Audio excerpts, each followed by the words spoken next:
اٹھ نہ سکا.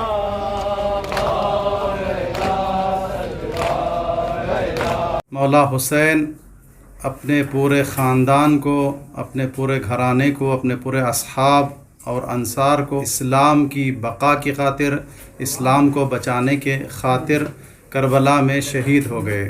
اور آج 1400 سالوں کے بعد اگر ہم مدد نہیں کر سکتے کیونکہ ہمارا وجود کربلا میں نہیں تھا، ہم نہیں تھے، لیکن مظلوم کی حمایت کرنا ہمارا فرض ہے یا نہیں؟ کہ مولا حسین نے کربلا میں صاف طور پر ہمیں پیغام دے دیا کہ مثلی لا یبایع مثلک، مجھ جیسا اے یزید تجھ جیسے فاسق و فاجر کی بیعت نہیں کر سکتا. ہمارا عاشورہ کا آج آلموسٹ 90% پورے پروگرامز جو ہے پیسفلی، کوئی بنا کوئی تکرار کے، بنا کوئی ٹینشن کے جو ہے مکمل ہو چکے ہیں.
لوگوں نے پروگرام تو ہوئے مگر وہ اختصار کو ملحوظ نظر رکھتے ہوئے کم وقت میں پروگرام کیا گیا تاکہ وہ پروگرام ہو بھی جائے اور کسی کو کوئی دقت بھی نہ ہو، پولیس ڈپارٹمنٹ کو یا کسی کو اپنے اوپر والوں کو جواب دینا ہونا پڑے. اس اعتبار سے یہ یوم عاشورہ کا پروگرام منعقد ہوا اور جو بحمدللہ تمام بھی ہو رہا ہے. اس کے بعد شام غریبہ کا پروگرام ہوگا. یہ یوم شہادت، یوم عاشور ایک اتحاد کا عظیم مرکز ہے ہر انسان کے لیے، تمام کے تمام عالم انسانیت کے لیے. منی امامیہ کی جانب سے کس طرح کے آج انتظامات کیے گئے ہیں اور آج کا جو دن گزرا وہ کیسے رہا آپ کے لیے؟ بسم اللہ الرحمن الرحیم. سب سے پہلے اللہ کا شکر گزار ہیں ہم لوگ کہ جو ہے یہ کووڈ-19 کا جو مسئلہ ہے، اس مسئلے میں بھی جو ہے گورنمنٹ سے جو ہمیں قانون کے حساب سے جو دیے تھے اتنے لوگ آنا ہے، اتنے لوگ نہیں آنا بول کے، اس میں جو ہے لوکل پولیس ہمارے کوآپریٹ کی. تھوڑا تعداد بڑی چھوٹی وقت کے طور کے اوپر زیادہ ہوئی ہے اور پولیس کو بھی ہم نے جو ہے شکریہ ادا کیا اور یہاں کے لوکل کانسٹیٹوئنسیز یہ اپنے ایم ایل اے صاحب ہیں ان کا بھی شکریہ، این اے حارث صاحب کا شکریہ ادا کیے اور بی بی ایم پی کا اور پولیس ڈپارٹمنٹ کا بھی ہم لوگ شکریہ ادا کیے. ہمارا عاشورہ کا آج آلموسٹ 90% پورے پروگرامز جو ہے پیسفلی، کوئی بنا کوئی تکرار کے، بنا کوئی ٹینشن کے جو ہے مکمل ہو چکے ہیں. اور آپ بھی جب آئے ہمارے حساب سے جو ہے آپ لوگ میڈیا میں جو ہے نشر کیے، آپ لوگوں کا بھی ہم لوگ انجمن امامیہ کی جانب سے شکریہ ادا کرتے ہیں. بڑے خوبصورت جملے ہیں امام حسین کے بڑے فرزند، شیعوں کے چوتھے امام، امام زین العابدین علیہ الصلوۃ والسلام کے امام نے بار بار یہ جملے فرمائے: اللہم انی اعتذر الیک بمظلوم ظلم بحضرتی فلم انصرہ. اے میرے پروردگار، اے میرے اللہ، اے میرے رب، میں پناہ چاہتا ہوں اس لمحے سے، اس وقت سے جب میرے سامنے کسی بھی مظلوم پر ظلم ہوتا ہو اور میں اس کی مدد نہ کر سکوں. شیعوں کی فقہ کا ایک قاعدہ ہے، ایک اصول ہے. اصول یہ ہے کہ اگر ایک آدمی کسی ایک آدمی کو مارتا ہو اور تیسرا کھڑا دیکھتا ہو. جو مار رہا ہے اس کی موت کیا ہے؟ موت کی سزا ہے، کیونکہ موت کے بدلے موت.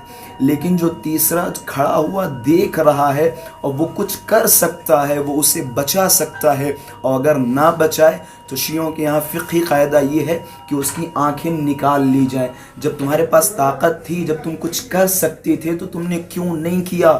اگر 1400 سال پہلے کربلا میں امام حسین نے ایک آواز بلند کی کہ میری مدد کے لیے آؤ، وہ لوگ جو امام حسین کی مدد کر سکتے تھے، اگر انہوں نے مدد نہیں کی تو ان کے اوپر سوال اٹھتا ہے. اور آج 1400 سالوں کے بعد اگر ہم مدد نہیں کر سکتے، کیونکہ ہمارا وجود کربلا میں نہیں تھا، ہم نہیں تھے، لیکن مظلوم کی حمایت کرنا ہمارا فرض ہے یا نہیں؟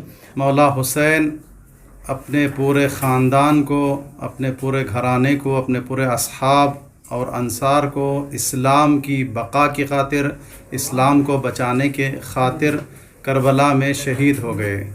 حسین اور حسینیت کا پیغام یہ ہے کہ ہم جو ہے نہ ظلم کرتے ہیں اور نہ ظلم برداشت کر سکتے ہیں. اس لیے کہ مولا حسین نے کربلا میں صاف طور پر ہمیں پیغام دے دیا کہ مثلی لا یبایع مثلک، مجھ جیسا اے یزید تجھ جیسے فاسق و فاجر کی بیعت نہیں کر سکتا. تو لہٰذا حسین اس خطبے میں ارشاد فرماتے ہیں کہ انی لم اخرج اشرا ولا بطرا ولا ظالما ولا مفسدا. میں کربلا جو ہے نہ ظلم کرنے کے لیے جا رہا ہوں، نہ تخت و تاج کے لیے جا رہا ہوں، نہ فساد کرنے کے لیے جا رہا ہوں، بلکہ میں کربلا صرف اور صرف اس لیے جا رہا ہوں تاکہ اپنے نانا کی امت کی اصلاح کر سکوں، امر بالمعروف کر سکوں، نہیں انل منکر کر سکوں. بنگلور سے جڑی ساری لیٹسٹ خبروں کے لیے ہمارے چینل سیکولر ٹائمز کو سبسکرائب کریں اور بیل آئکن دبانا نہ بھولیں.